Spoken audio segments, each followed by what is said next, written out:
Pendant plus de 30 ans, Adrien Fourcaubert-Delzangles a enseigné à des adolescents une seule chose, au fond, sous toutes ses formes: comment décortiquer une société, comment lire ce qu'un pays dit vraiment de lui-même en dessous de ce qu'il prétend être.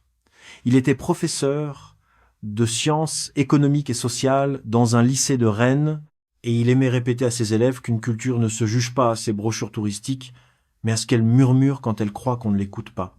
À 64 ans, retraité depuis 3 ans, divorcé de longue date, une fille adulte à Vannes et 2 petits-enfants qu'il adorait, il a cru qu'il lui suffirait de 6 mois en Thaïlande, d'un cahier et d'un peu de respect pour comprendre le pays qui accueille chaque année des milliers de retraités français comme lui. Ce qu'il n'avait pas prévu, c'est que le pays, lui, l'avait déjà compris, et qu'il en parlait ouvertement, tous les jours, dans une langue qu'Adrien ne savait pas lire. Ceci est le message d'un homme qui m'a écrit après avoir regardé plusieurs de mes vidéos, et dont l'histoire ne ressemble à aucune de celles que je vous ai racontées jusqu'ici. Il n'y a pas de jeune femme qui disparaît avec ses économies, il n'y a pas de compte vidé, pas de faux billets d'avion, pas de nuit d'hôtel qui tourne au cauchemar. Adrien n'a pas été escroqué. Il n'a pas perdu d'argent. Il n'est pas rentré ruiné. Et c'est précisément pour cela que son histoire m'a tenu éveillé une partie de la nuit, parce qu'elle raconte un piège dont personne ne parle jamais, un piège si silencieux qu'on peut y vivre 10 ans sans même s'apercevoir qu'on est dedans. Adrien est parti là. Non pas pour trouver l'amour, ni pour fuir quoi que ce soit, mais pour écouter. Il voulait savoir ce que la Thaïlande pense réellement des hommes de son âge qui viennent finir leur vie chez elle. Il s'est donné les moyens de le savoir, avec une méthode d'ancien enseignant, patiente et méfiante. Et ce qu'il a découvert au fil de ces 6 mois n'était ni de la haine ni de l'adoration, mais quelque chose de bien plus difficile à encaisser pour un homme qui se croyait lucide. Je vais pas vous dire tout de suite ce qu'il a compris. Restez avec moi, parce que le chemin qu'il a parcouru pour y arriver vaut chacune des minutes qui suivent, et parce que ce qu'il a fini par écrire dans son carnet le dernier soir et peut être la phrase la plus dure et la plus juste qu'on m'ait jamais envoyée. Écoutez son histoire. Elle commence dans un petit café de Bangkok, avec un stylo, un dictionnaire, et une phrase qu'il ne comprenait pas. Si les histoires que je raconte vous plaisent, pensez à appuyer sur le bouton « Abonnez-vous ». Votre soutien est essentiel pour la croissance de cette chaîne et m'aide à consacrer du temps à la réalisation de ces vidéos, malgré mon emploi à temps plein. Merci d'être ici. Je m'appelle Adrien, et la première chose que je veux que vous compreniez, c'est que je n'étais pas naïf. Ou plutôt, je croyais ne pas l'être. J'ai passé ma carrière à enseigner à des jeunes gens comment se méfier des évidences, comment repérer un préjugé sous une statistique, comment ne pas confondre ce qu'on nous montre avec ce qui est. J'étais l'homme qui, à la table du café, corrigeait doucement ses amis quand ils parlaient de la Thaïlande comme d'un décor. Alors quand j'ai décidé, après mon divorce et une fois mes petits-enfants assez grands pour ne plus avoir besoin de moi chaque semaine, de partir 6 mois là-bas, je suis pas parti comme les autres. J'ai pas ouvert de compte sur un site de rencontre. Je suis pas allé m'installer dans un de ces quartiers où les hommes de mon âge se retrouvent entre eux, une bière tiède à la main, à refaire le monde en se plaignant du pays qui les héberge. J'avais accompagné il y a longtemps 3 voyages scolaires à Bangkok, du temps où mon lycée organisait des échanges. J'avais gardé de ces séjours une curiosité réelle, presque professionnelle, pour cette société que je trouvais infiniment plus complexe que ce qu'en disaient les cartes postales. Et je me suis dit, cette fois, je vais faire ce que j'ai toujours demandé à mes élèves. Je vais écouter le pays parler de lui-même, et surtout, je vais l'écouter parler de nous. Le premier matin, dans un café de la rue où j'avais loué une chambre, j'ai fait une chose qui allait décider de tout le reste. J'ai sorti mon téléphone, j'ai ouvert un de ces sites thaïlandais où les gens discutent de tout et de rien, l'équivalent local de nos grands forums, un espace immense, fréquenté par des millions de Thaïlandais, où l'on parle sans filtre, parce qu'on parle entre soi, dans sa langue, persuadé qu'aucun étranger ne lira jamais. Je ne comprenais rien. Des colonnes de caractères que je ne savais pas déchiffrer. Alors j'ai fait traduire une phrase, une seule, par la jeune femme qui servait derrière le comptoir et qui parlait un peu anglais.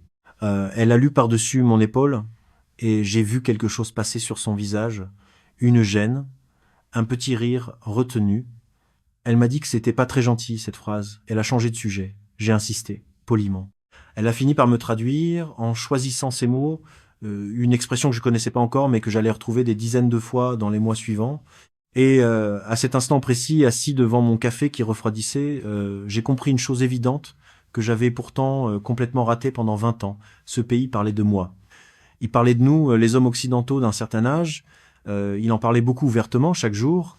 Et nous ne l'entendions pas, tout simplement parce que nous n'avions jamais appris à écouter. Ce matin-là, j'ai pris une décision qui allait structurer mes 6 mois. Puisque je ne pouvais pas écouter, j'allais apprendre. Pas devenir bilingue, j'avais pas cette prétention à mon âge. Mais apprendre assez pour reconnaître les registres, repérer les mots qui comptent, sentir le ton d'une discussion.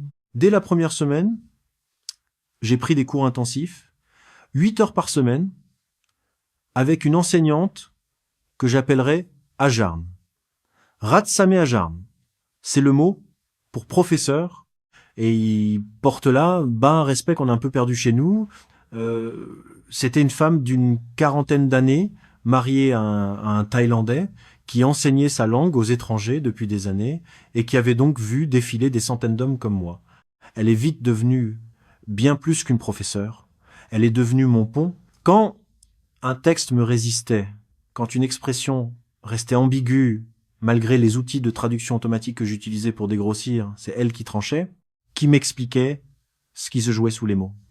Et à côté d'elle, il y a eu 4 autres personnes rencontrées au fil des semaines, chacune apportant un regard que les autres n'avaient pas, une universitaire spécialiste des questions de genre, une avocate qui avait vécu en France pendant ses études, une infirmière d'un hôpital privé de Bangkok, et la propriétaire de la petite pension de Chiang Mai où j'ai logé 2 mois, une femme qui avait été serveuse à Pattaya dans sa jeunesse et qui ne s'embarrassait d'aucune illusion.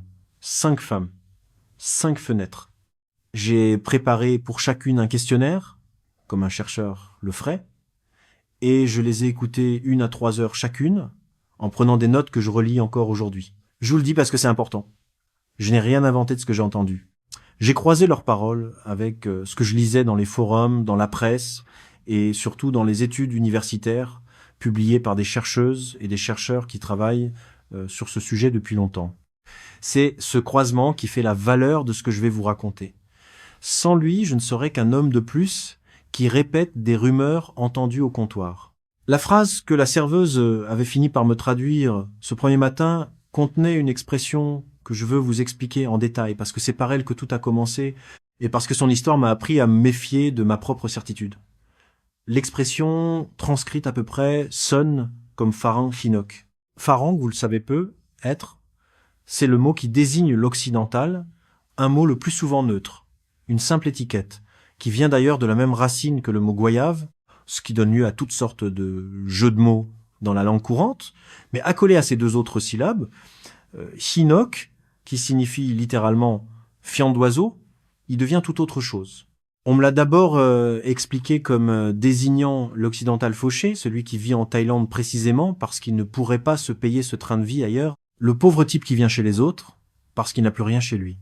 Une insulte de classe, en somme, l'équivalent de ce qu'on dirait chez nous d'un homme sans le sou et sans manière. Et je me suis empressé, dans mon carnet, de noter cette définition comme une vérité acquise. C'est Ajarn Ratsami, puis l'avocate que j'appellerai Kunvipada, qui m'ont appris à quel point j'étais allé trop vite. Parce que cette expression, en réalité, ne veut pas dire une seule chose. Dans une grande partie du discours populaire, elle ne désigne même pas l'étranger. Elle désigne le Thaïlandais qui se donne des airs d'occidental, celui qui singe les manières européennes, le faux Farang, le Thaïlandais, qui n'en est pas vraiment un. C'est d'abord une moquerie tournée vers l'intérieur, une façon de railler les siens qui renient leur code.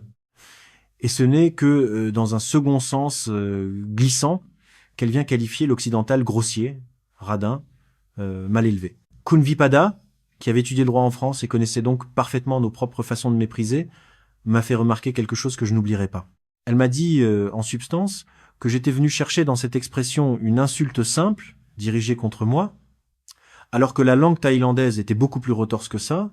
Elle se moquait d'abord de ses propres enfants, et l'occidental n'était qu'une cible parmi d'autres, presque secondaire. J'étais venu me faire mal et j'avais choisi le mauvais couteau. Mais il y avait un autre fil, plus douloureux celui-là, et parfaitement documenté. Car s'il est vrai que l'expression est multiple, il existe bien un usage précis, attesté par les travaux universitaires, où Farang Hinok désigne l'homme occidental d'un certain type. J'ai lu, avec l'aide de traductions et de résumés en anglais, les travaux de chercheurs qui étudient depuis des années les couples formés entre Thaïlandaises et Occidentaux, l'un d'eux une équipe de sociologues, établit noir sur blanc que les hommes occidentaux engagés dans ces relations sont perçus par les classes supérieures thaïlandaises comme des Pharang Kinok, c'est à dire dans leur bouche, des touristes sexuels de basse extraction, de faible qualité sociale. C'est pas moi qui le dis. Ce sont des chercheurs dans une revue universitaire sérieuse, s'appuyant eux-mêmes sur un ouvrage devenu une référence sur le sujet, signé de 3 auteurs qui ont retracé le parcours de ces hommes, du statut de touriste sexuel à celui de gendre. Et ce que j'ai compris en recoupant tout cela, c'est que l'expression n'était pas dirigée contre tous les Occidentaux indistinctement, mais qu'elle frappait très précisément un profil, l'homme âgé, aux moyens modestes, qui s'affiche avec une jeune femme locale.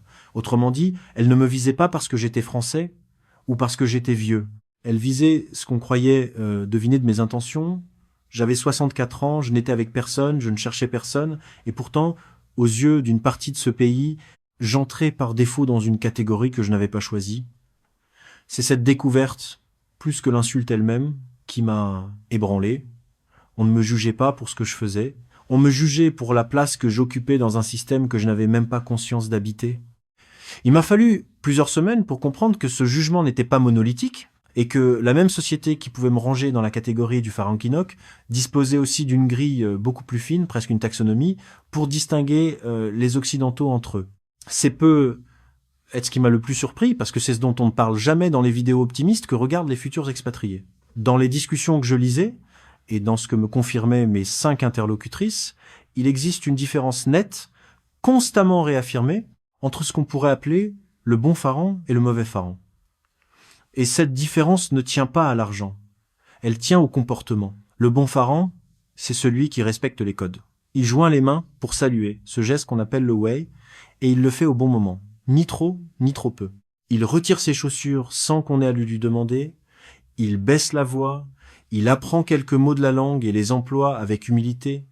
Même mal, il ne s'énerve jamais en public, parce que perdre son sang-froid devant les autres, c'est perdre la face, et faire perdre la face à celui d'en face. Il ne s'affiche pas ostensiblement avec une femme beaucoup plus jeune que lui comme on exhibe un trophée.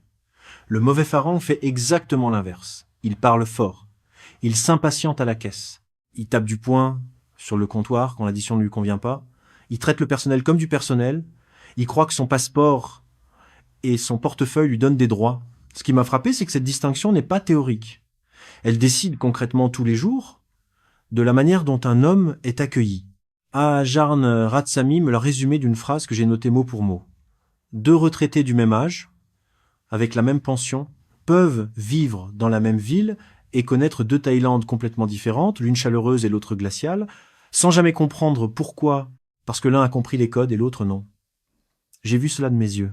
J'ai vu, dans une clinique où j'accompagnais un voisin, la différence entre l'accueil réservé à un Allemand qui saluait correctement et parlait doucement, et celui, poli mais fermé, opposé à un autre, qui exigeait qu'on le comprenne immédiatement en anglais et s'agaçait qu'on ne le fasse pas. Aucun des deux n'était insulté ouvertement. La société thaïlandaise ne fonctionne presque jamais par l'affrontement direct. Mais le premier était accueilli et le second était toléré.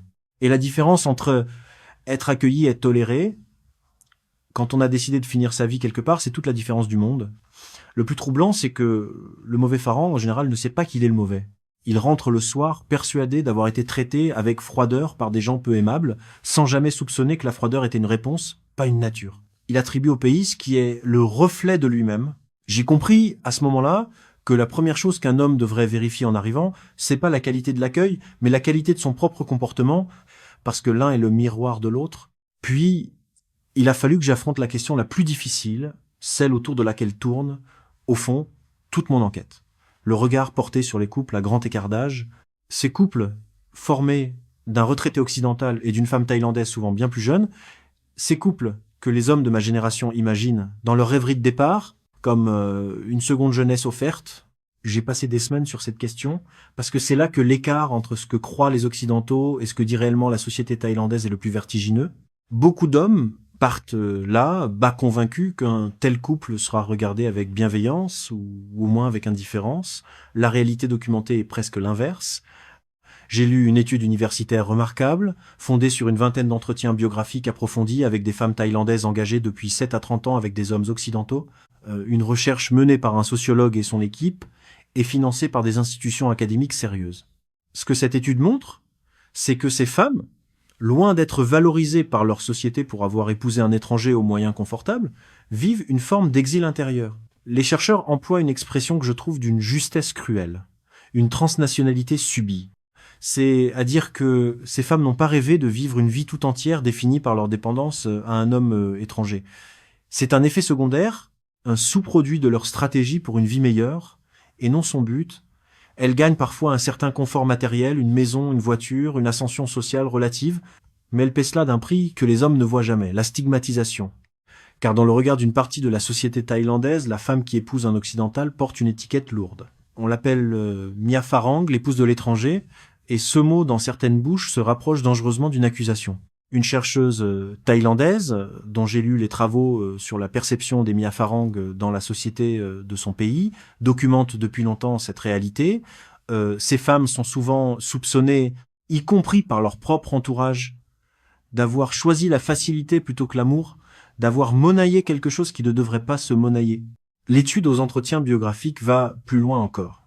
Elle montre que ces femmes vivent souvent repliées sur un petit cercle d'autres femmes dans la même situation, parce qu'elles ne sont plus tout à fait acceptées dans le reste de la société. Une femme peut vivre en Thaïlande et n'être déjà plus perçue comme pleinement thaïlandaise. Elle est là, mais mise à part. Objet d'envie pour son confort nouveau, et objet de mépris pour la manière dont elle l'a obtenu, en même temps par les mêmes gens parfois. C'est Kun Sudarat, la propriétaire de la pension de Chiang Mai, qui m'a donné la version vécue de tout cela, et je crois que c'est la conversation qui m'a le plus marqué de tout mon séjour. Elle avait été serveuse à Pattaya, très jeune, dans les années où elle n'avait pas le choix. Elle n'en faisait pas mystère. Elle m'a parlé avec une sécheresse qui n'était pas de la dureté mais de la fatigue, de ce qu'elle avait vu et vécu. Elle m'a dit que les hommes qui venaient croyaient acheter de l'affection et qu'ils repartaient persuadés d'avoir été aimés, alors que les femmes, elles, savaient exactement à quel moment commençait le travail et à quel moment il finissait. Elle m'a dit aussi une chose qui m'a coupé le souffle, que la pire des humiliations pour beaucoup de ces femmes n'était pas le regard des étrangers, mais celui de leur propre village, de leur propre mère parfois, qui acceptait l'argent envoyé tout en méprisant la façon dont il avait été gagné. Elle regardait par la fenêtre en me disant cela, puis elle s'est tournée vers moi et elle m'a demandé, sans agressivité, si je comprenais maintenant pourquoi tant de femmes préféraient un homme qui aurait la décence de ne pas les exhiber. Je n'ai pas su quoi répondre. J'ai simplement compris que ce que je prenais depuis mon fauteuil français pour une transaction gagnante des deux côtés était, du côté thaïlandais, une blessure qu'on porte parfois toute une vie. Et pourtant, c'est là que mon enquête a basculé une deuxième fois. Cette image, aussi documentée soit-elle, n'était pas la fin de l'histoire. Parce qu'à côté de la stigmatisation, quelque chose bougeait, et j'aurais commis une faute grave en n'en parlant pas. C'est l'universitaire spécialiste des questions de genre, que j'appellerais Ajarn Kanokwan, qui m'a ouvert les yeux sur cette évolution. Elle m'a orienté vers les travaux d'une jeune chercheuse thaïlandaise, dont les conclusions ont surpris jusqu'à leur propre autrice. Cette chercheuse était partie, comme tout le monde, avec l'idée que les Thaïlandaises épousaient les Occidentaux par nécessité économique. Après avoir étudié le phénomène de près, notamment à travers les sites de rencontres, elle a changé d'avis. Elle a constaté l'émergence d'une génération nouvelle. Des femmes jeunes, entre 10 à 8 et 30 ans, souvent éduquées, qui s'engagent avec des hommes occidentaux, non par contrainte, mais par choix, parfois même en affichant ouvertement sur les réseaux, leur attirance pour eux, un renversement, parce que ce choix se fait malgré la stigmatisation attachée au statut de Mia Farang, et non dans son ignorance. Ces femmes savent ce qu'on dira d'elles et le font quand même. La chercheuse pose d'ailleurs une question qui m'a fait réfléchir longtemps. Si la société a déjà décidé de les juger, que devrait-elle faire ? Renoncer à leurs désirs et attendre qu'un homme thaïlandais veuille bien d'elle au dernier moment? Ajarn Kanokwan m'a mis en garde ce jour-là contre la tentation qui me guettait et qui guette toute personne qui enquête sur ce genre de sujet, celle de choisir la version qui l'arrange. La version noire, celle de la femme exploitée et de l'homme méprisé, était vraie. La version plus claire, celle de la femme qui choisit et qui assume, était vraie aussi. Les deux coexistaient dans le même pays, parfois dans le même village, parfois chez la même personne à 10 ans d'intervalle. Elle m'a fait remarquer que même les stéréotypes que les hommes croient flatteurs cachent un piège. Cette idée répandue que les Thaïlandaises seraient naturellement douées pour la cuisine et les tâches domestiques, par exemple. La chercheuse dont elle m'avait parlé notait que certaines femmes, tout en n'étant pas particulièrement portées sur ces choses, tiraient parti de ce stéréotype pour séduire un mari étranger. Autrement dit, elles n'étaient pas seulement les objets de ces représentations, elles savaient s'en servir. Et cela, m'a dit Ajarn Kanokwan, devrait suffire à faire comprendre à tout homme qui parla qu'il n'est pas le stratège de la relation. Bien souvent, c'est lui qui est lu, prévu, manœuvré avec douceur, pendant qu'il se croit maître du jeu. Non par méchanceté, la plupart du temps. Simplement parce que la lucidité, dans ce jeu-là, n'est pas de son côté. Il y avait un sujet que je repoussais, parce qu'il me touchait de plus près que je ne voulais l'admettre, celui de l'alcool. Dans presque toutes les discussions que je lisais sur les retraités occidentaux, ce thème revenait avec une régularité qui avait fini par m'alerter. Et le ton de ces discussions n'était ni haineux ni compatissant, il était fatigué. C'est le mot juste. On parlait de l'alcoolisme, des Occidentaux, âgés comme d'un fait banal, connu de tous, une évidence sur laquelle il n'y avait même plus à s'indigner. Des femmes qui avaient travaillé dans des bars ou des hôtels racontaient sans dramatiser, ces hommes qui commençaient à boire à midi et qu'il fallait raccompagner le soir, ces habitués dont on connaissait le prénom et la commande et l'histoire triste, toujours à peu près la même. C'était pas raconté pour choquer, c'était raconté comme on décrit la météo. Et cette banalité même, cette absence totale de surprise m'a fait plus d'effet que n'importe quelle condamnation. On ne s'indigne que de ce qui étonne. Là, plus personne ne s'étonnait. J'ai voulu vérifier si cette impression tirée de forum tenait devant des données sérieuses. Elle tenait... J'ai lu une étude qualitative menée dans le nord-est de la Thaïlande, cette région qu'on appelle l'Isan, d'où viennent tant de ces femmes et où s'installent tant de ces hommes. Les chercheurs y avaient interrogé plusieurs dizaines de personnes travaillant dans le champ social et sanitaire, au contact quotidien de ces maris occidentaux. Leurs conclusions étaient sobres et accablantes. La plupart de ces hommes étaient en âge de la retraite, souffraient de maladies chroniques, présentaient des comportements à risque pour leur santé et connaissaient des troubles psychologiques. Voilà le portrait clinique, dépouillé de toute rêverie, de l'homme que beaucoup imaginent en train de couler des jours heureux au bord d'une piscine. Un homme malade, souvent seul malgré la présence d'une épouse, et qui boit. C'est Kun Maliné, l'infirmière d'un hôpital privé de Bangkok, qui m'a donné le visage humain de ces statistiques. Elle en voyait passer, m'a-t-elle dit, chaque semaine. Des hommes amenés par leur épouse thaïlandaise, souvent bien plus jeunes, pour des problèmes que l'alcool avait creusés au fil des ans. Elle m'a parlé sans mépris, mais avec une lassitude professionnelle qui ressemblait beaucoup à celle que j'avais lue dans les forums. Ce qui la frappait, disait-elle, c'était pas la maladie en elle-même, c'était la solitude qu'elle devinait derrière. Ces hommes n'avaient souvent plus personne d'autre. Leurs enfants restés au pays ne répondaient plus, leurs amis avaient disparu, il ne restait qu'une épouse qui les accompagnait à l'hôpital et un verre qui les attendait à la maison. Elle m'a confié que le personnel soignant thaïlandais, dans son ensemble, tenait ces hommes à distance sur le plan personnel, non par cruauté, mais parce qu'on avait appris à ne pas s'attacher, à ne pas s'illusionner sur des histoires qui finissaient presque toujours mal. Et elle m'a dit une phrase que j'ai beaucoup ressassée, que les familles thaïlandaises respectables tenaient souvent leurs filles à l'écart des Occidentaux, âgées non pas d'abord à cause de l'écart d'âge ou de l'argent, mais à cause de cela précisément, cette réputation d'ivrognerie tranquille, cette image de l'homme qui a renoncé et qui le noie. Je suis rentré ce soir-là et je n'ai pas bu le verre que je m'étais servi. Je l'ai regardé longtemps et je l'ai vidé dans l'évier, pas par vertu, par peur de me reconnaître. C'est à peu près à ce moment que j'ai décidé de m'attaquer frontalement à une question que je gardais pour moi depuis le début, parce qu'elle me concernait directement en tant que Français. Je m'étais mis en tête, comme beaucoup de mes compatriotes, qu'il existait un regard thaïlandais spécifique sur les Français, que nous n'étions pas jugés comme les Britanniques, les Allemands ou les Américains, que nous avions une réputation à part. On m'avait dit, au comptoir de ce café où d'autres Français se retrouvaient parfois, que le Français passait pour plus courtois en apparence, plus cultivé, mais aussi plus radin sur les petites dépenses, tout en sachant se montrer généreux sur les grands gestes. On m'avait dit qu'on nous trouvait plus compliqués, plus critiques, plus difficiles à cerner. J'ai voulu documenter cela sérieusement. Et c'est là que ma méthode d'ancien enseignant m'a servi de garde-fou, parce qu'elle m'a obligé à reconnaître quelque chose que mon orgueil n'aimait pas. Je n'ai trouvé, pour étayer ce prétendu regard spécifique sur les Français, presque rien de solide. J'ai cherché dans les forums, dans la presse, dans les études. Ce que j'ai trouvé, ce sont deux choses, et aucune ne confirmait la légende du café. La première, c'est un fait démographique et vérifiable. Les Français forment l'une des communautés occidentales les plus importantes du pays, avec plusieurs dizaines de milliers de personnes. dont une bonne moitié à Bangkok et le reste dispersé dans les villes où se concentrent les Occidentaux. Et parmi ces Français installés en Thaïlande, l'écrasante majorité des couples mixtes sont formés d'un homme français et d'une femme thaïlandaise. Ce n'est donc pas rien. Les Français sont nombreux et très présents dans ce phénomène précis des couples mixtes. La seconde chose que j'ai trouvée, en revanche, ruinait la belle histoire que je m'étais racontée. Les travaux universitaires sur les stéréotypes qui circulent entre l'Europe et la Thaïlande, et il existe des recherches solides là-dessus, notamment un ensemble d'études réunies par 2 chercheuses qui ont voulu justement démonter ces clichés, montrent que ces stéréotypes existent, oui, qu'ils circulent, qu'ils affectent la vie des gens. Mais leur conclusion n'est pas que tel cliché sur les Français serait vrai. Leur conclusion, c'est que ces représentations sont des constructions sociales qui racialisent, sexualisent et hiérarchisent les gens, et qu'il faut précisément s'en méfier plutôt que les prendre pour argent comptant. Kunvipada, l'avocate qui avait vécu chez nous, m'a offert sur ce point le regard le plus tranchant.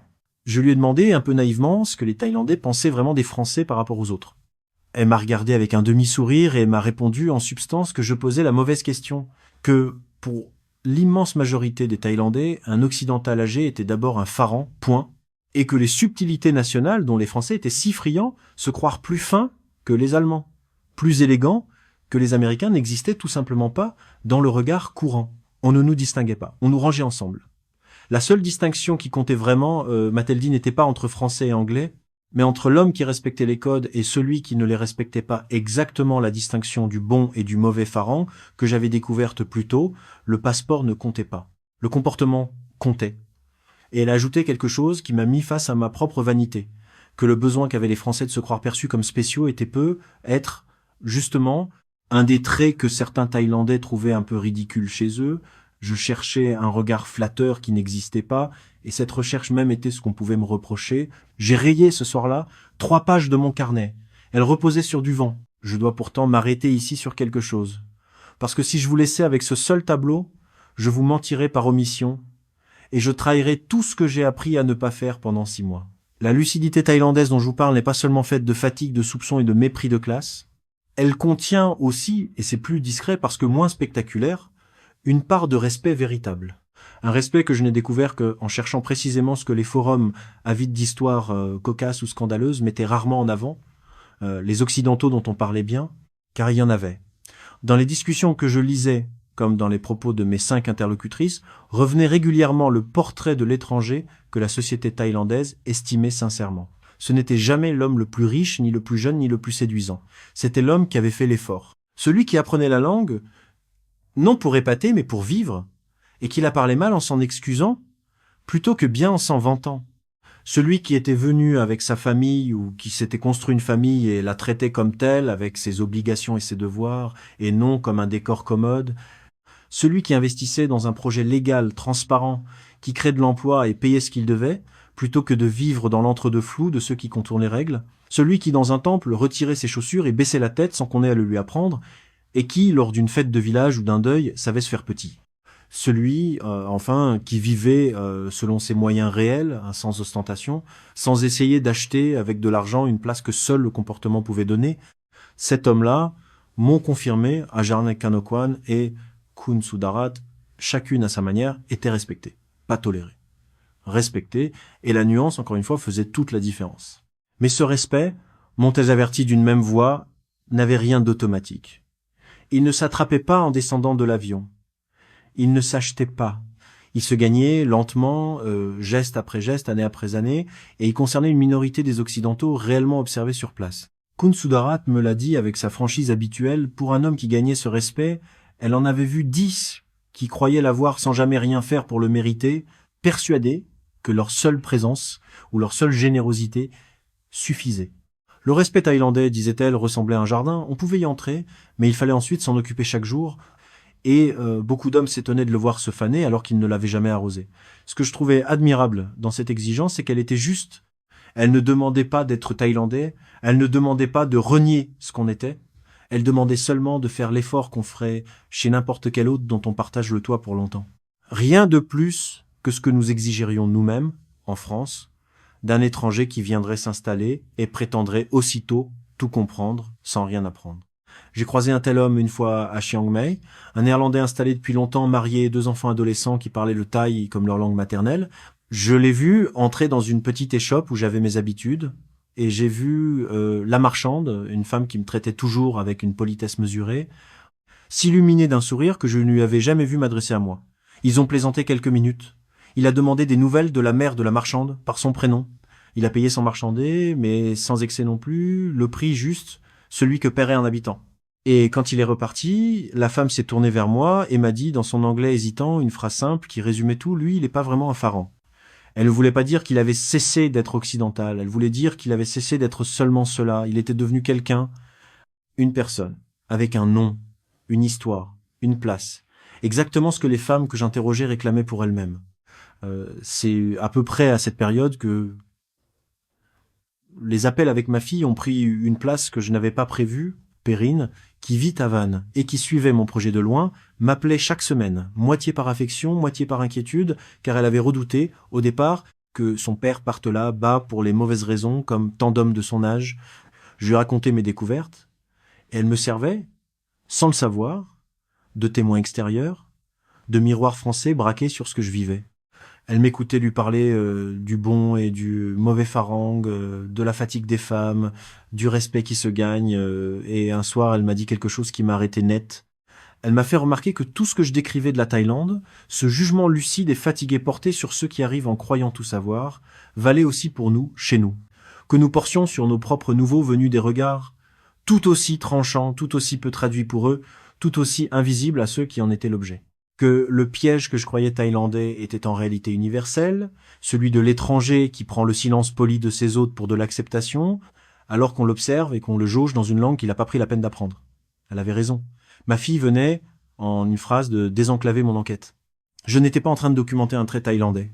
J'étais en train de comprendre, à travers la Thaïlande, ce que c'est que d'être un étranger nulle part chez soi et partout jugé, et à quel point le remède, le seul, tenait dans un mot que j'avais mis 64 ans à prendre au sérieux.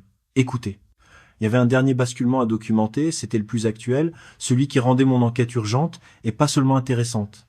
La Thaïlande de ces dernières années n'est plus tout à fait celle que j'avais connue lors de mes voyages scolaires, quelque chose s'est durci, le seuil de tolérance a baissé, et cela je pouvais le documenter presque en direct parce que la presse en parlait chaque semaine pendant mon séjour. Ces 2 dernières années, une série d'incidents impliquant des étrangers a enflammé l'opinion publique thaïlandaise avec une rapidité nouvelle. Des bagarres de rue, des refus de payer l'addition suivie d'insultes aux forces de l'ordre, des comportements grossiers filmés puis diffusés, des scènes qui, il y a 10 ans, auraient été absorbées par l'indifférence et qui désormais deviennent virales en quelques heures, commentées par des milliers de Thaïlandais indignés, j'ai suivi cela de près. J'ai lu dans les grands quotidiens du pays que le gouvernement lui-même, sous la houlette du Premier ministre en fonction, avait ordonné un tour de vis contre les étrangers indisciplinés dans les hauts lieux touristiques, promettant des sanctions, des expulsions, des contrôles renforcés. J'ai lu que les arrivées de touristes avaient reculé de 7% sur une période récente et de près de 16% pour les sols européens. J'ai lu que les autorités affichaient désormais un objectif explicite. Accueillir moins de touristes, mais de meilleure qualité. Le message était limpide. Le pays fermait doucement une porte qu'il avait longtemps laissée grande ouverte. Mais c'est ici, encore une fois, que ma méthode m'a évité de tomber dans le piège du sensationnalisme, et je tiens à vous le dire parce que c'est important, car en creusant, j'ai trouvé une analyse thaïlandaise, lucide et honnête, qui remettait les choses à leur juste place. Les faits, quand on les regarde froidement, sont plus nuancés que la colère qu'ils suscitent. La violence réelle contre les touristes étrangers reste rare rapportée au nombre de visiteurs, et elle a même diminué. Une grande ville comme Bangkok ne comptait qu'une douzaine d'incidents graves impliquant des étrangers sur un trimestre récent, contre près de 10 à 8 sur la même période un an plus tôt. Ce qui a changé, ce n'est donc pas tant la réalité que la façon dont elle est perçue et amplifiée. Le sentiment public court plus vite et plus chaud que les statistiques. Un seul homme, qui refuse de payer son addition et s'en prend à un vendeur, peut, en une soirée, redéfinir dans l'esprit de millions de gens l'image de tous les Occidentaux. Ajar Nratsami m'a expliqué ce mécanisme mieux que personne. Elle m'a dit que la patience de son pays, longtemps réputée infinie, n'avait pas disparu, mais qu'elle s'était assortie d'une caméra. Autrefois, disait-elle, on souriait et on laissait passer, et le lendemain c'était oublié. Aujourd'hui, on sourit toujours, mais quelqu'un filme, et l'image ne s'oublie plus. Le sourire thaïlandais, m'a-t-elle dit, n'a jamais signifié ce que les Occidentaux ont cru qu'il signifiait. Il n'a jamais été un blanc-seing. Il a toujours été une politesse, parfois une distance polie, parfois même un jugement suspendu. Et l'erreur des hommes de ma génération, ajoutait-elle, avait été de prendre pour de l'approbation ce qui n'était qu'une bonne éducation. Dans les derniers mois de mon séjour, j'ai voulu clore mon enquête par la question que j'avais pas encore osé poser directement, celle qui, au fond, résumait tout. Que voudraient les femmes thaïlandaises qu'on sache d'elles si on les laissait parler sans les enfermer dans nos histoires? J'ai posé cette question à mes 5 interlocutrices séparément, sans leur souffler de réponse. Et ce qui m'a bouleversé, c'est la convergence de ce qui est revenu, formulé différemment par chacune, mais toujours autour du même noyau. Aucune ne m'a dit détester les Occidentaux. Aucune. C'était pas de la haine. Jamais. C'était autre chose. Plus subtil et plus triste. Ce qui revenait, c'était une fatigue d'être perçu à travers nous.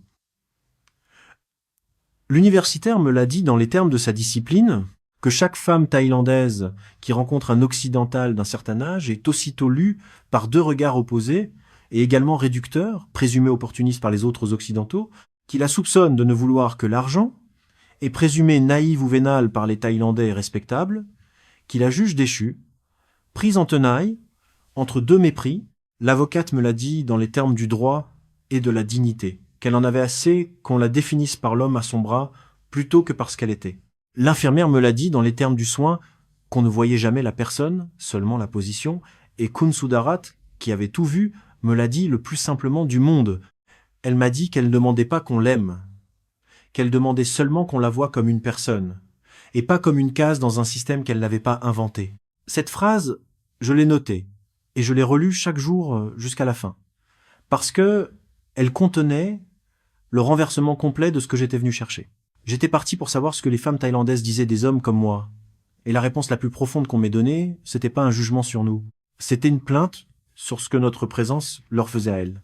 Nous étions tellement occupés à nous demander si on nous aimait, si on nous respectait, si on nous méprisait, que nous n'avions jamais pensé à leur demander ce que ça leur coûtait, à elles, d'être regardées uniquement en fonction de nous.